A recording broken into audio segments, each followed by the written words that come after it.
Hello ಸ್ನೇಹಿತರೆ, ಎಲ್ಲರಿಗೂ ನಮಸ್ಕಾರ.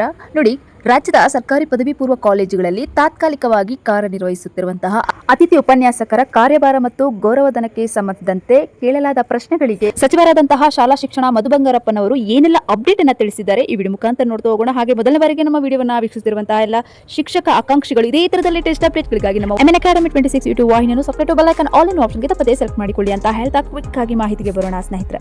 ಹಾಗೆ ವಿಡಿಯೋವನ್ನ ಸ್ಕಿಪ್ ಮಾಡದೆ ಅಬ್ಸರ್ವ್ ಮಾಡ್ತಾ ಹೋಗಿ ಸ್ನೇಹಿತರೆ. ನೋಡಿ, ಇಲ್ಲಿ ತಿಳಿಸಿರುವಂತೆ ಗೌರವಧನ ಹೆಚ್ಚಳದ ಬಗ್ಗೆ ಈ ಹಿಂದೆ ಸರ್ಕಾರ ಆದೇಶ ಹೊರಡಿಸಿದಂತಹ ದಿನಾಂಕವನ್ನು ಅಬ್ಸರ್ವ್ ಮಾಡಿ 15 ಮೇ 2025ರಂದು 12,000 ಇದ್ದಂತಹ ಗೌರವಧನವನ್ನ 14,000ಕ್ಕೆ ಹೆಚ್ಚಳ ಮಾಡಿದ್ದಾರೆ. ಅಂದ್ರೆ 2,000ವನ್ನ ಅವರು ಹೆಚ್ಚು ಮಾಡಿ ಈಗ present total 14,000, total 14,000 salary present ಈಗ ಅತಿಥಿ ಉಪನ್ಯಾಸಕರಿಗೆ ಸಿಗ್ತಿದೆ ಸ್ನೇಹಿತರೆ. ಆದರೆ ಈಗ ವೇತನದ ಅವಧಿಯಲ್ಲಿಯೂ ಸಹ ಅತಿಥಿ ಉಪನ್ಯಾಸಕರಿಗೆ ಶೈಕ್ಷಣಿಕ ವರ್ಷದ 10 ತಿಂಗಳು ಅವಧಿಗೆ ಅಂದರೆ ಅಕಾಡೆಮಿಕ್ ಇಯರ್ ಜೂನ್ ಇಂದ ಮಾರ್ಚ್ ವರೆಗೆ ಗೌರವಧನವನ್ನು ಬಿಡುಗಡೆ ಮಾಡಲಾಗುತ್ತಿದೆ.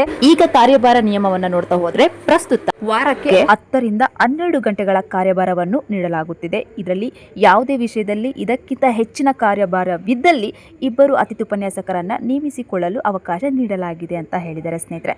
ನೆಕ್ಸ್ಟ್ ಇಲ್ಲಿ ನಿಮ್ಗೊಂದಷ್ಟು ಕ್ಲಾರಿಟಿ ಸಿಗುತ್ತೆ. ನೋಡಿ, ಇದರಲ್ಲಿ ವೇತನ ಪರಿಷ್ಕರಣೆ ಪ್ರಸ್ತಾವನೆ ಈಗ ಸದ್ಯಕ್ಕಿಲ್ಲ ಅಂತ ಹೇಳಿದ್ದಾರೆ. ಅಂದ್ರೆ ಈಗ ಪದವಿ ಕಾಲೇಜಿನ ಅತಿಥಿ ಉಪನ್ಯಾಸಕರಿಗೆ ನೀಡುವ ಮಾದರಿಯಲ್ಲಿಯೇ PU ಅತಿಥಿ ಉಪನ್ಯಾಸಕರಿಗೂ ಸಹ ಕಾರ್ಯಭಾರ ನೀಡಿ ವೇತನ ಪರಿಷ್ಕರಿಸುವ ಯಾವುದೇ ಪ್ರಸ್ತಾವನೆ ಸರ್ಕಾರದ ಮುಂದಿಲ್ಲ ಎಂದು ಸಚಿವರು ಸ್ಪಷ್ಟಪಡಿಸಿದ್ದಾರೆ. ಹಾಗೆ ಈಗಾಗಲೇ ಗೌರವಧನವನ್ನ ಹೆಚ್ಚಿಸುವುದರಿಂದ ಸದ್ಯಕ್ಕೆ ಅಂತಹ ಯಾವುದೇ ಹೊಸ ಬದಲಾವಣೆಗಳ ಯೋಚನೆ ಇಲ್ಲ ಎಂದು ತಿಳಿದು ಬಂದಿದೆ ಸ್ನೇಹಿತರೆ. ಇದು ನಿಮಗೆ ತಿಳಿದಿರಲಿ, ಇದರಲ್ಲಿ ಯಾವುದೇ ಚೇಂಜಸ್ ಇಲ್ಲ. ಈಗ ಪ್ರೆಸೆಂಟ್ ಏನೆಲ್ಲ ಸ್ಯಾಲರಿ ಹೈಕ್ ಮಾಡಿದಾರೋ PU ಗೆಸ್ಟ್ ಫ್ಯಾಕಲ್ಟಿಗಳಿಗೆ ಅದೇ ಸ್ಯಾಲರಿ ಕಂಟಿನ್ಯೂ ಆಗುತ್ತೆ. ಇದಿಷ್ಟು ಮಾಹಿತಿ ಈ ಒಂದು ವಿಡಿಯೋದಲ್ಲಿ ಸಾಧ್ಯವಾದಷ್ಟು ತಿಳಿಸಲಾಗಿದ್ದು. ಇದೇ ತರದ ಲೇಟೆಸ್ಟ್ ಮಾಹಿತಿಗಾಗಿ ನಮ್ಮ MN Academy 26 ಯೂಟ್ಯೂಬ್ ವಾಹಿನಿಯನ್ನು subscribe bell icon all in ಆಪ್ಷನ್ಗೆ ತಪ್ಪದೇ ಸೆಲೆಕ್ಟ್ ಮಾಡಿಕೊಳ್ಳಿ ಸ್ನೇಹಿತರೆ. ಇದೇ ತರದ ಲೇಟೆಸ್ಟ್ ಅಪ್ಡೇಟ್ಗಳು ಮೊದಲು ನಿಮಗೆ ರೀಚ್ ಆಗುತ್ತೆ.